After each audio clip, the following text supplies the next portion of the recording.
Hello दोस्तों, एक बार फिर से स्वागत है आपका हॉरर नाइट्स हिंदी में। अगर आप नए हैं मेरे चैनल पर तो प्लीज़ मेरे चैनल को सब्सक्राइब कर लीजिए, जिससे आगे आने वाली भूतिया और डरावनी कहानियाँ आप सुन पाएंगे। दोस्तों, ये घटना आरिफ के साथ घटी थी। मेरा नाम आरिफ है। ये घटना भी कुछ 2 महीने पहले की है। मेरी एक छोटी सी किराने की दुकान हुआ करती थी। मेरा काम भी बहुत अच्छा खासा चल रहा था। मेरी दुकान गांव से करीब 16 किलोमीटर की दूरी पर थी। जहां मेरी दुकान थी वहां ज़्यादा लोग नहीं रहते थे, या यूं कह लो कि वो जगह काफ़ी हद तक सुनसान ही थी। असल में मेरे ज़्यादातर कस्टमर सड़क से गुजरने वाले लोग ही हुआ करते थे। मैं रोज़ साइकिल से ही दुकान आया जाया करता था। मैंने एक आदत बना ली थी कि मैं हमेशा अपनी दुकान ठीक 7 बजे बंद कर देता था, क्योंकि अपने गांव जाने में मुझे तकरीबन 1 या सवा घंटा तो लग ही जाता था, जिस वजह से मुझे मजबूरन 7 बजे निकलना होता था। क्योंकि अगर मैं 7 के बाद निकलता तो घर जाते जाते 8 बज जाते, और तब तक तो घना अंधेरा भी हो जाता था।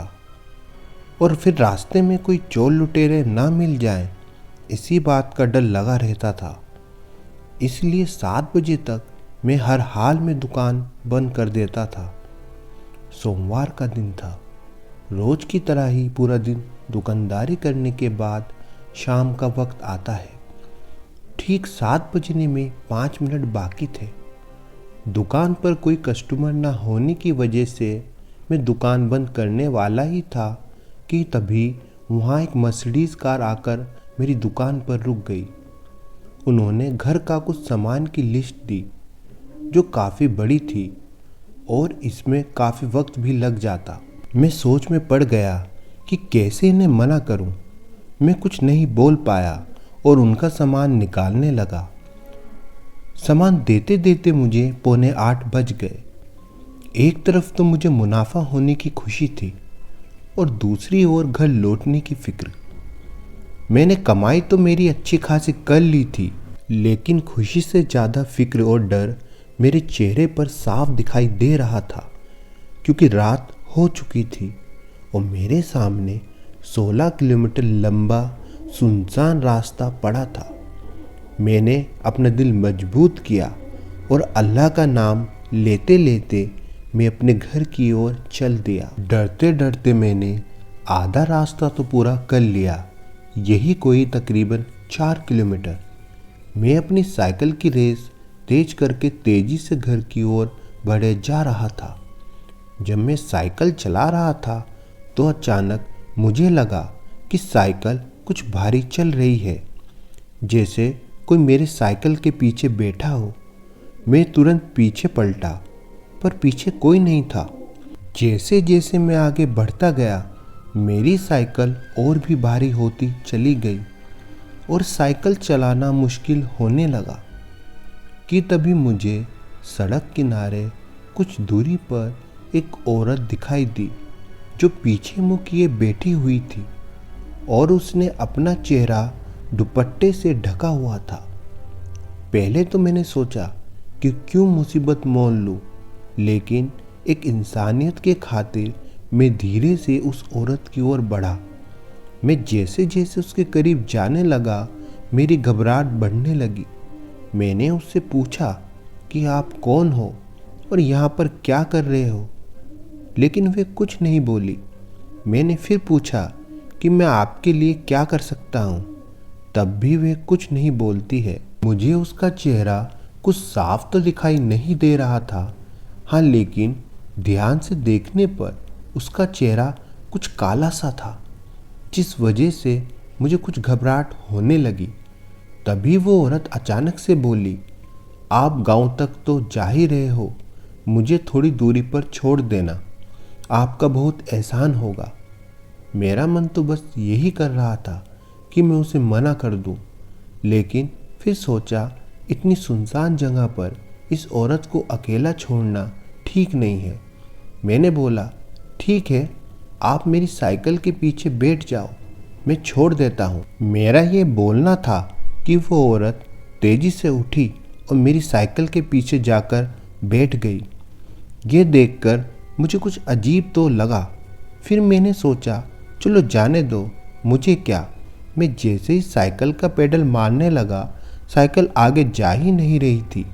ऐसा लग रहा था कि जैसे किसी ने हजारों किलो का वजन मेरी साइकिल पर रख दिया हो।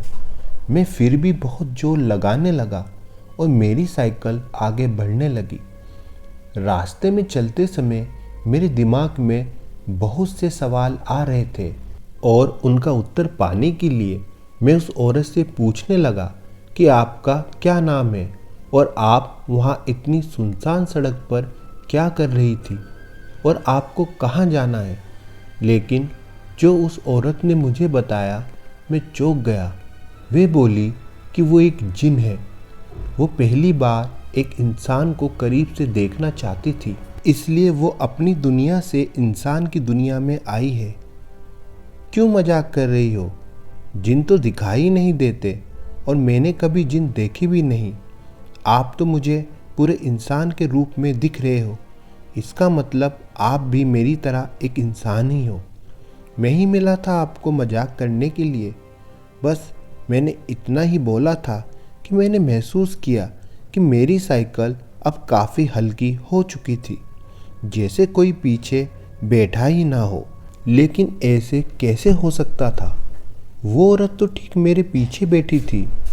मैंने हल्के से पीछे मुड़कर देखा तो वो औरत पीछे नहीं थी।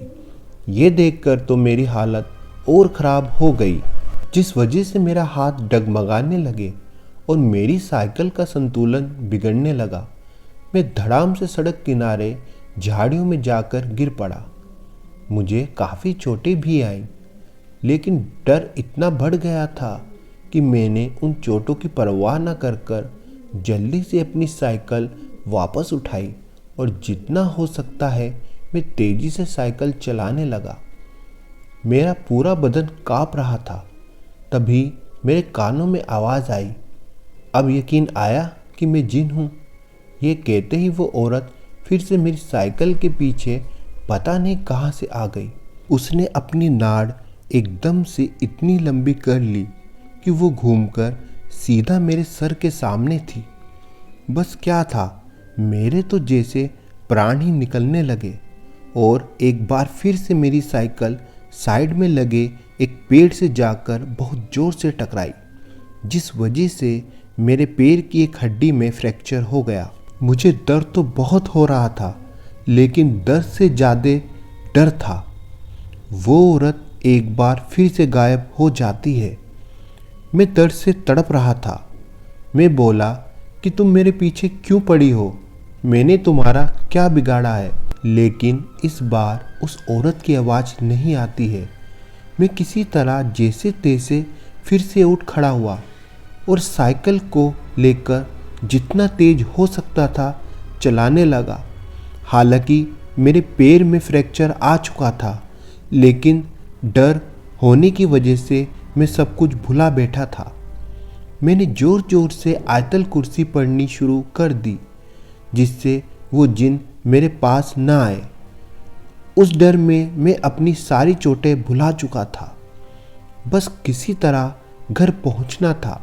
अब मैं घर से करीब 100 मीटर की दूरी पर था कि तभी वो औरत मुझे फिर से दिखाई दी, वो भी 10 फीट हवा में, और वो मुझे देखकर जोरों से हंस रही थी। हैरानी की बात तो ये थी कि उसने मुझे जरा सा भी नुकसान नहीं पहुंचाया। जब मैं घर पहुंचा तो मेरी हालत देख मेरे परिवार के सभी लोग डर गए। वो मुझसे मेरी हालत के बारे में पूछने लगे, लेकिन मैं सदमे में था। उस समय कुछ बोलने की हालत में नहीं था।